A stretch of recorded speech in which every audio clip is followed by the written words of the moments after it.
कभी किसी मिट्टी को छूकर आपको ऐसा लगा है कि वो गर्म नहीं बल्कि जिंदा है और वो आपकी उंगलियों को पकड़कर खींचना चाहती है। झारखंड के दूर बसे एक गांव में ऐसी एक जगह है जहां मिट्टी खुद को हिला सकती है, जहां पेड़ नहीं हिलते लेकिन जमीन धड़कती है। लोग कहते हैं वहां कोई दफन नहीं है, वहां कोई फंसा हुआ नहीं है, एक पिशाच जिसे सैकड़ों साल पहले बांध दिया गया था और हर रात वो नीचे से सांस लेता है। कहानी मत समझना, क्योंकि इस जगह की मिट्टी आज भी गर्म मिलती है और आज भी लोग वहां पैर रखने से बहुत डरते हैं। ये कहानी सुनकर आप सोचेंगे कि पिशाच उड़ते नहीं, दौड़ते नहीं, वो इंतजार करते हैं कि कोई उसके ऊपर पैर रखे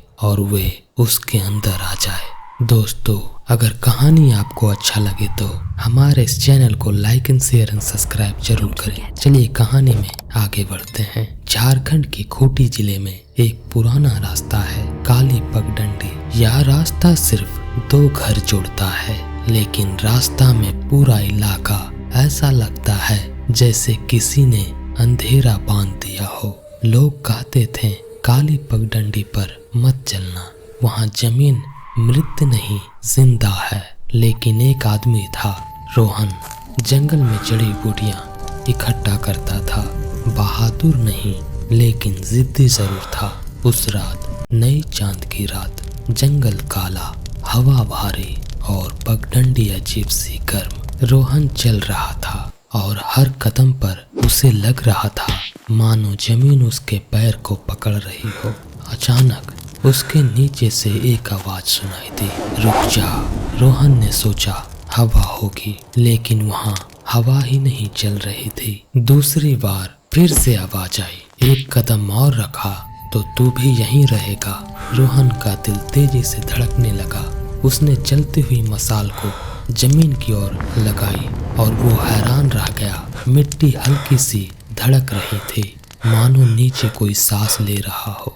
जैसे ही रोहन ने पीछे हटने की कोशिश की, अचानक जमीन हिल गई। मसाल छिटक कर दूर गिर गई। अंधेरे में सिर्फ आवाज आई, तू मुझे छू चुका है, अब तू मेरा है। रोहन ने भागने की कोशिश की, लेकिन उसका बायां पैर मिट्टी में धंस गया, ऐसे जैसे किसी ने अंदर से पकड़ लिया हो। जमीन के भीतर से उभरी एक लंबी काली हड्डीनुमा उंगलियां।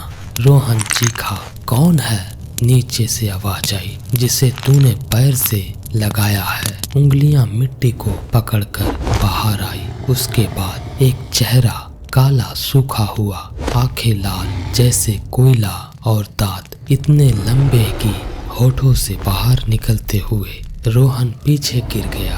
पिशाच धीरे धीरे जमीन से ऊपर आ रहा था, मानो सदियों बाद बाहर आने की ताकत मिल गई हो। उसकी आवाज एकदम गहरी, कई आवाजों का मिश्रण जैसा था। मैं दफन नहीं था, मुझे बांधा गया था।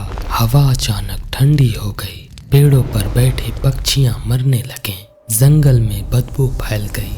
रोहन जैसे तैसे उठा और पगडंडी से बाहर भागा, लेकिन पीछे से पिशाच की आवाज, भाग ले, तेरा घर तक आ जाऊंगा। रोहन दौड़ता गया जितनी उसने उम्र में कभी नहीं दौड़ा था।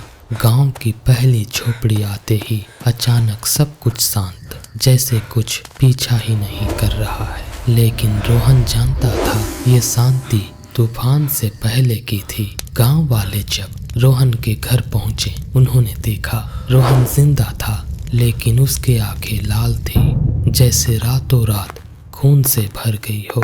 उसने धीमी आवाज में कहा, वो जमीन से बाहर आ गया है, अब वो मुझे नहीं ढूंढ रहा, वो किसी और को ढूंढ रहा है।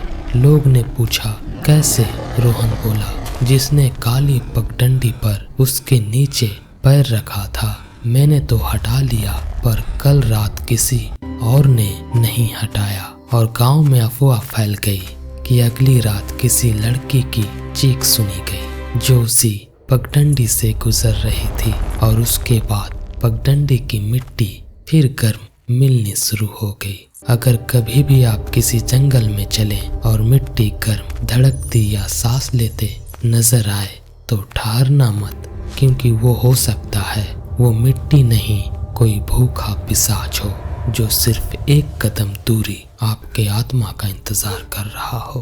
कहीं भी अगर आप जाएं, चाहे वो कितनी ही खूबसूरत जगह हो, अगर उस जगह के बारे आपको सही से कोई जानकारी नहीं है तो आप कभी भी और कहीं पे भी सोच समझकर अपना निर्णय लें, क्योंकि एक गलती से आपकी जान भी जा सकती है।